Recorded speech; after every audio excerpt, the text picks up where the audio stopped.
పేరు రామ్ నాయక్, ఒట్టిచెరుకూరు సిఐని. ఈరోజు ఒట్టిచెరుకూరు గ్రామం, ఒట్టిచెరుకూరు మండలంలో ఒక అనుకోని దుర్ఘటన జరిగింది. మండల్ రాకేష్ అని చెప్పి 18 సంవత్సరాల అబ్బాయి, వాళ్ళ సొంతూరు మాచర్ల మండలం నాగులవరం గ్రామం. అక్కడి నుంచి ఇక్కడ బీసీ హాస్టల్లో చదువుకుంటూ ఉన్నాడు, 10వ తరగతి. జెడ్పీ స్కూల్లో చదువుతా బీసీ హాస్టల్లో ఉంటున్నారు. మొన్న 10th క్లాస్ ఎగ్జామ్కు అటెండ్ అవుతూ ఉన్నాడు. 16వ తారీఖు తెలుగు ఎగ్జాము రాయటం జరిగింది. ఆ తెలుగు ఎగ్జాము అతను అనుకున్నట్టు రాయలేదని చెప్పి, అంటే అతను అనుకున్న స్టాండర్డ్లో రాయలేదని చెప్పి మదన పడుతూ ఉండేవాళ్ళు. అలాగా మిగతా స్టూడెంట్స్, వాళ్ళ వాచ్మెన్, తర్వాత వార్డెన్ వాళ్లకు కొంచెం ఓదార్చినా కానీ అతను మదన పడతా దాన్ని ఎక్కువగా చేసుకొని కనబడకుండా పోవటం జరిగింది.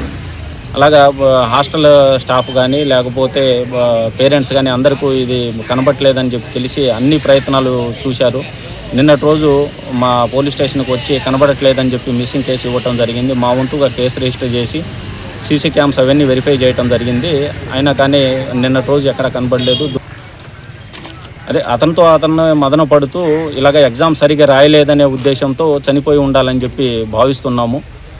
దయచేసి మిగతా పిల్లల తల్లిదండ్రులు ఉండని పిల్లలు గమనించాల్సింది ఏంటంటే, ఒక్క ఎగ్జామ్స్తో భవిష్యత్ అనేది జరిగిపోయిందని చెప్పి భావించి తనతో తానే మదనపడి ఇలాంటి నిర్ణయం తీసుకోవటం అనేది కరెక్ట్ కాదు.